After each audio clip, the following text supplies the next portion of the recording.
guys, so today we have an anti-haul, which is my favorite video to make. We've had quite a few launches, so I just want to kind of go over the stuff that has come out. I feel like I wanted to make this video a bit later, but actually a lot has come out. And usually when I leave these anti-hauls too long, then stuff just builds up and I have to cut stuff out because the videos just get like way too long. If you guys don't know how my anti-hauls work, anti-hauls in general are a concept which is like stuff you really don't want to buy. With me, anti-hauls are kind of a mixture of like, I guess, anti-hauls with beauty news. You know, they do those like recaps of everything that's coming out and then they kind of talk about what they want, what they don't want. But I still call these anti-hauls because, as a matter of fact, 99% of the stuff I talk about usually is a no. I don't actually buy as much makeup as I guess would seem. So most of this is a no, even though it's mixed in with some yeses. So most of this is a no, which is why I call this an anti-haul, but there might be some things where I'm like, oh, that looks interesting, but even then, doesn't mean I'm buying it. So here's my backup Instagram, considering my actual like original Instagram is still deactivated by Instagram. I'm trying to get it back, but it's been a hassle and a half. My TikTok that I've been posting on a lot is there. Phoebe's Instagram, also subscribe because YouTube has been unsubscribing people and that's been a big issue for me and some other content creators. So make sure you still are subscribed, turn your notifications to all rather than personalized, and if this is your first video that you're watching, then consider subscribing. I recently spoke about this Dior cushion foundation and now it's been like more announced. They're like slowly releasing more and more information about it and the packaging looks amazing. It's, I guess, refillable, so you buy this like leather packaging once and then you refill it. However, I looked it up and Dior is not cruelty free. Fresh is coming out with this like cleansing treatment, which is essentially just like a very fancy way of saying it's just a no rinse cleansing treatment. So it's just like a more expensive cleanser for $44. I just don't think it's 200 milliliters, like it's tiny for $44. I care more about my first cleanse, which is the oil cleanse, than my second cleanse. My second cleanse is just like whatever doesn't strip my skin of its oils. I don't care because at that point most of my makeup is off. I just will be skipping on this. I think oil cleanse, spend a little bit more money. I think the higher end ones just emulsify a little bit better and they come off your skin a little bit easier. For your second cleanse, as long as it's not like super stripping, super drying, I just think you'll be fine, you know, with just anything. Physicians Formula is coming out with a matte version of their butter bronzer. So I recently spoke about this. Physicians Formula is on like this weird cusp between cruelty free and not cruelty free. Just depends how strict you are, considering cruelty free doesn't have a legal definition, like it just is down to you.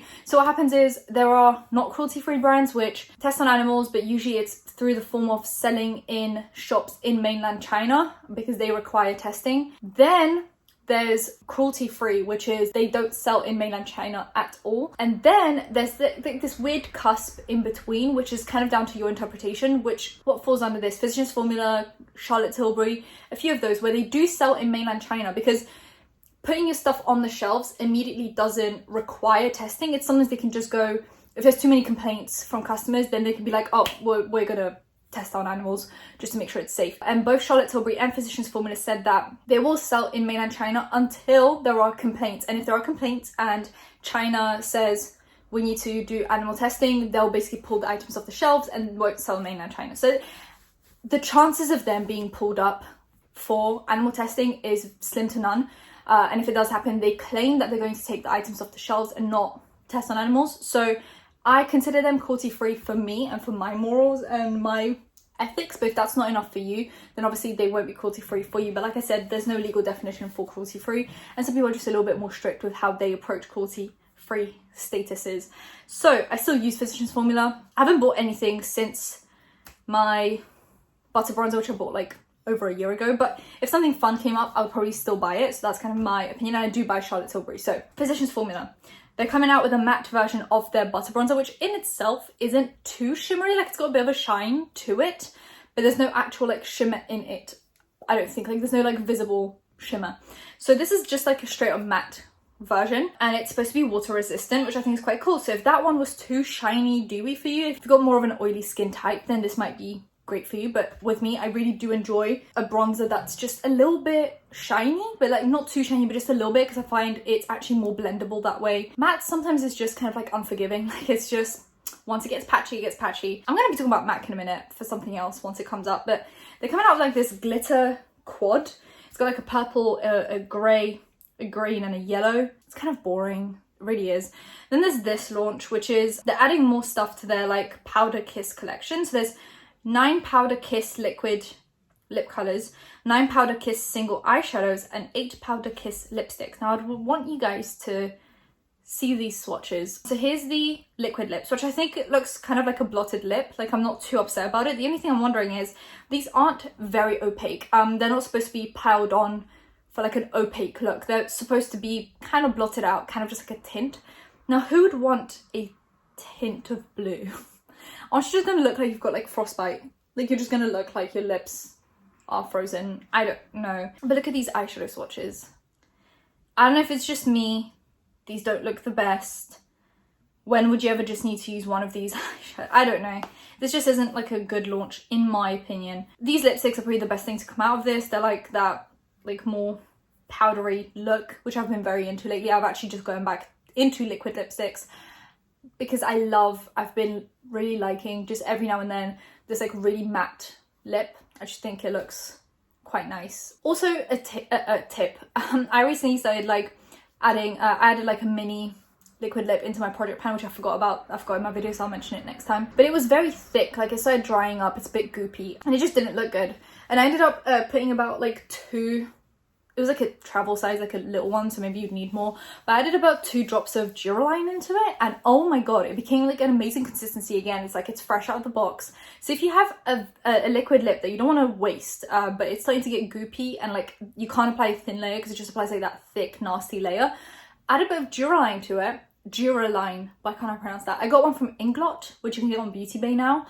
It was about like £10 and you really don't use a lot. I use it to rehydrate everything. I use it to rehydrate my MAC paint pot, like the eyeshadow primer. You can use it to rehydrate Super Shock shadows, Super Shock highlights, Super Shock blushes. Like, you can use it to rehydrate anything that is supposed to be more cream and is drying up. So really you're not gonna finish that in a probably ever. But yeah, if you have a few liquid lipsticks that are starting to dry up and you want them to go back to that liquidy, very thin consistency, add like 2 to maybe like 5 drops of Duraline and see how that goes. Like, really mix it in there with the wand, and it really helps. Like, this is a liquid lip, but like it's not dry, it's not, you know, crusty dusty. So, you know, this I spoke about in my last anti-haul because they were kind of teasing this, and I said, you know, the embossing on it is beautiful. Like, just the way this looks is stunning. And I thought it was actually a blush bronzer highlight, like a face palette. Turns out it's just eyeshadow. So like already I'm a bit like, a 3-pan eyeshadow palette, I don't know about this. And then I saw, I don't know who it was, someone was reviewing these and they said it was really bad. So I guess it's not worth it. It looks so pretty though. It's not worth it. There's this powder brush. I thought it was so cute, but it looks like a mini powder brush, like a small wand, small handle kind of a brush. It's $135. Elf makes this for like £5. I know it's probably not going to be the same thing, but it's close enough. Like, I never use high-end brushes, and the most high-end I use is like Sigma and Zoeva, which are already quite expensive. If you like, it starts to add up. Like, every brush is about £10 to £15. If you got like a whole set of 10, that's already £150, which is quite a lot of money, but still only 15 more than just one brush for your powder. So I just never see the point of buying super high-end brushes. Like, Elf makes really cheap brushes, BH Cosmetics, and then if you want to go more high-end, Zoeva, Sigma, but that's really as far as it goes for me. Then we have Tatcha. Tatcha's coming out with the Dewy Skin Cream, and I'm so tempted to try a Tatcha face cream. I feel like they're super overhyped, but like I really want to try it. But I have a few things I'm going through. I've been like giving all my stuff away. I'm like, guys, do you want anything? Take it. I don't want it. I like gave my mum 4 concealers today. I was like, please take them. I don't want them. I'm never going to use them. I have my favorites and these just didn't work out for me, please take them. With skincare, it's the same thing. I'm like, if I don't think I'm gonna get to it in the next 6 months, I don't want it. I have, I think, 2 face creams open right now, which is actually quite good. Like, that's a good amount. So I'm not gonna buy one until I'm like down to my last face cream. But it's just the price tag on these, you know? Like, I bought Drunk Elephant, which is about like 50 to 60 pounds, and I thought that was quite steep. These are like £100 plus. I don't know if it's gonna do enough for me to like justify that, you know? And then Clinique's coming out with the Lunar New Year. It's the year of the ox, right? So they're coming out with like a little, it looks like a cow, really, like a little cute cow with horns, I guess, an ox. That would make sense. It's such a beautiful highlight. It's the cutest thing ever, but I know this is gonna be too deep for me. I know it's gonna do a cast. I would love to try it out in person, but the UK is in a national lockdown and we will be in it for a while, because cases just aren't dropping quickly enough. So I'm never going to get to swatch this before it sells out. I could just buy it for the sake of like a collector's piece. It's Clinique cruelty free. I don't know, I'll have to check that out. I could just order it for the fact, you know, it's like cute, it's cute. I could lightly dust it on my face. I mean, really, would I want to use this? Because it's so pretty. I'll just save a picture on my iPad and be like, ugh. Every time I like feel like buying it, I'll just look at it and be like, oh, that's enough. Fenty is coming out with like this duo. There's a lip gloss, which is like red. This is also for the Lunar New Year because it's like red and, you know, it's one of the Diamond Bomb highlights. I know it's got mixed reactions. It's a love or hate product. I love it. I have the original How Many Carats. It's literally just like a see-through clear base with just like glitter going through it. And if you don't like glitter, don't get it. But it creates the most, in the light, it looks wet. That's how the glitter works. So this one looks stunning. I wanted to see some of the other shades that they have, but I have so many highlights right now that I'm loving, so I just don't know. Then Pat McGrath is coming out with a lip kit. It's Crimson Couture lip kit for $55. It's basically like a ruby red set for the Lunar New Year. So if you guys don't have a red lipstick and you want something, it's got like a cute heart on it. I think it's cute. I have a red lipstick from Pat McGrath herself, so I don't need this. Hourglass. We need to talk about this. Hourglass has been so embarrassing, and as one of my favorite luxury brands for the longest time, I've been so turned off from buying anything new from there. I don't think I've bought anything new from Hourglass since the Christmas palettes I got way before Christmas. So it's been like 2 months since I got anything from Hourglass, and back then it kind of didn't seem like the palettes online looked a lot deeper, so I was actually scared they wouldn't suit my complexion, but I was like, oh, I'll get them anyway, they're quite cute, whatever. They come and they're quite clearly for my skin tone, so I was like, oh, this is weird, because they did look deeper in the pictures. Everyone thought it was going to be the year where Hourglass does a deeper skin tone palette. It didn't happen, and now that's the picture that they're using to promote this. And there is another picture of like a model with fairly deep skin, and it would make you think that this palette will work for that skin tone, and this is what it actually looks like. The worst part about this is that these are repackaged products they already had. Like, these aren't new shades they came up with. This is stuff they already had in their collections. Like, you could have bought this already. So they're not actually catering to deeper skin tones, because these are products they already had that already didn't suit deeper skin tones. Like, it's actually just getting a bit gross at this point, Hourglass. It's just getting ridiculous. Recently, I think it was Samantha Ravindal, she got into like an email thing with them because Hourglass was like one of her favorite brands. Most of her favorite products were from Hourglass, and she was like, are you guys planning on fixing this? And they were just basically like, no. This is the Ambient Lighting Palette Volume 2 from Hourglass. I have a few Hourglass products that I mentioned in my project pan, because obviously it's kind of like, you know, when people bought Jeffree Star Cosmetics products and then it was like, oh, throw them out. It's like, no, don't throw them out. It's one, bad for the planet to put stuff out there and then you'd have to like buy new eyeshadow palettes. Just use them at this point. She already spent money on it. He already got the paycheck. Like, just use the products. So it's like, at this point I already have Hourglass products, so I'm just going to keep on using them. And obviously, because it's been in my project pan, I can't not mention it, because then it'll be like I'm not using bronzer, blush or highlight from any other brands, and then it'll just be like no progress.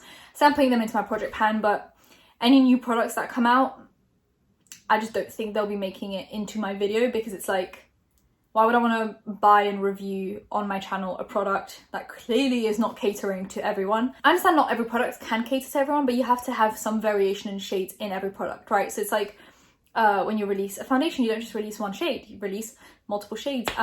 It's just disappointing, because Hourglass is one of my favorite brands. I think they're one of those luxury brands that is like cruelty free and it does all the right things, and then, you know, you care about animals but you don't care about people with deeper skin tones. That just doesn't make sense, because you'd think humans first, animals second, not animals first, humans second. I don't know. It just blows my mind a little bit that they just re-released shades they already had and tried to trick people with deeper skin tones into thinking that they are catering towards them. I don't know, it's just weird. They don't really release much makeup anyway. They just basically release like staple basic products, like complexion products and stuff like that. But you think if your whole focus of the brand is mainly on complexion products, you'd be like pretty good at making a variety of shades for those complexion products. I don't know. So this is just awkward at this point. MAC collaborated with The Sims. So they made makeup for The Sims on the game, and then they made an in real life collaboration. And it looks like this, which already is just bad. But then you find out that this is a re-release of a palette that they already had. So this is a palette called the Solar Glow x9. And we know this because all the shades are the same. So if you go on the MAC Cosmetics Instagram page, someone underneath said, I don't get the Sims connection with this color scheme. It is pretty, but why is it Sims? And then they said, The Sims and MAC have always been about inclusion and creating a fun interactive environment that allows you to be your true authentic self. We wanted to offer a versatile palette for everyone, whether you're a makeup beginner or a total expert, that easily allows you to go from natural to glam in one swipe. Plus, it perfectly complements the 12 diverse interchangeable looks created for The Sims that suit all face shapes and skin tones. Now you and your Sims can wear MAC. I would love to know where and how this color scheme matches all skin tones and how you can go natural to glam. This is 9 shades of beige, so I just want to know where this matches all skin tones and how this is Sims. I don't know, this was just such a bad launch. I'm sorry, it's just bad. It is just bad. Colourpop's coming out with these 5-pan palettes. They're called Lyric, Crush, Cherish, Amore, and Ballad. And these remind me very much of the small Natasha Denona palettes, like the 5-pan palette, which I'm assuming is supposed to be like a dupe for them. I love these. I have these shades. I don't need this. However, these are cute. There's like this neutral brown, then there's like a more orangey brown, then there's a pinky red, then there's a pinky purple, and then there's just a grey. I love this so much. These are so cute. If you don't have like compact color schemes and you literally just want one color scheme, you don't need more than 5 pans. You have 3 mattes, 2 shimmers. This is perfect. Or like 3 shimmers, 2 mattes. It's just like some kind of a variation of that. I think it's beautiful. Then Wishful's coming out with which is Huda Beauty's like sister brand, coming out with a Thirst Trap Juice HA and Peptide Serum, which is basically just like a hydrating serum. There we go. $47. I don't know. Then Melts Cosmetics is coming out with the Blueprint palette, which is half blues, half reds, orangey, rusty colors with like a blue eyeliner. I already have one of their blue eyeliners from like a different collection, so I don't need this one. This palette is cute. However, I have 9 pans from Colourpop that are like the blue shades. I don't need any more blue eyeshadow. Blue is not something I wear on a daily basis, so I only ever need like 1 or 2 palettes. And then the red and the orange I have in other palettes, so like I really don't need this, but I think it's like a cute split pan kind of a thing. Anastasia Beverly Hills is coming out like a very minimalistic collection. So there's like brow gels, brow soaps, and then there's this highlight, which is in the same packaging as the Amrezy highlight, which everyone went crazy over, but that one looked quite deep. So like, I think it looked better on like medium to deep skin tones rather than fair skin tones. This one is super like icy looking. So I'm wondering, like I'm not into icy highlights anymore. I think it used to be like a thing that I really enjoyed because everyone enjoyed them, and now I'm like, oh, that doesn't look too great. However, I wonder what this will actually look like on the skin, and I kind of want to try the formula. I always wanted to try the formula because everyone hyped it up, and I just knew that it was going to be too deep for me, so I didn't do it. This might be my chance to try the formula because everyone hyped it up. Charlotte Tilbury's coming out with their own Lunar New Year collection. So there's 3 lipsticks. They look stunning. I don't need the red, but the 2 nudes are already calling my name, but I'm probably gonna stop myself. And then a repackaged, I'm assuming that's just like their regular face cream that they have. Rare Beauty's coming out with new variations of cream blush. So they already had liquid blushes, and now they have cream blushes, which I'm assuming are gonna be more sheer, more dewy, less intimidating than liquid blushes. They're also coming out with like lip balm, lip gloss type things. They're not super pigmented, and liquid eyeshadows. These are quite cute. I really like this. This is the Stay Vulnerable collection by Rare Beauty. I've seen really good reviews of this. They don't deliver to the UK though, so you know. Becca's coming out with the skin tint and like a powder foundation. I might want to try the powder foundation. I'm on the hunt for good ones because I love the Charlotte Tilbury, but I do like to switch things up in my routine, so I don't like to use the same products over and over again. But I feel like nothing compares, you know, so I want to see if this compares. Fourth Ray Beauty, which is sister brand to Colourpop, is coming out with the like body milks. They're usually $18, but they're now on sale for $13.50. There's avocado, pink grapefruit, white peach, and coconut. These are quite cute. If I was putting down an order, I'd probably throw one in there just for the funsies. Then Tarte. It's coming with the Tarte Lit palette, and it is so bland, so bland. Swatches on the deeper skin tone have to be photoshopped because there's no way they look like that. There's no way that 90% of these would show up. This is just such a boring palette. It's just boring. And the thing is, I am of a fair skin tone, so I do enjoy lighter eyeshadows because I don't look good in deep shadows. Like for example, I love my collection of the ABH Velvet, like the long eyeshadow palettes, but there are just a few of them that I can't get. Like there's the Alyssa Edwards one. That one's quite like flashy, like in your face. The Jackie Aina palette looks stunning. Like some of the shades in there are just beautiful, but I know that I would have to use it with a different palette because it's just too deep for me. There's no like transition shades for me. So I do understand that there are different palettes for different skin tones, but this, even for me, just looks really bland. Just really bland. Then there's this Lawless Forget the Filler lip gloss, and it's basically supposed to be a plumping line smoothing gloss for $28, but look at this before and after. I'm sorry, this is incredible. I want to try it so bad. Lime Crime's coming out with these 9-pan eyeshadows for $30 each, and they just don't scream my name for $30. Like, I would not spend $30 on this. I'm sorry, just not my favorite. Anyway, that's it for today's video. If you guys enjoyed it, give it a thumbs up, comment down below anything you want to comment down below, and subscribe because I post videos every time I think of something to do. So hit that bell, you can notify when that's happening. Social media links and the other links in the description. I'll see you in my next one. Bye guys.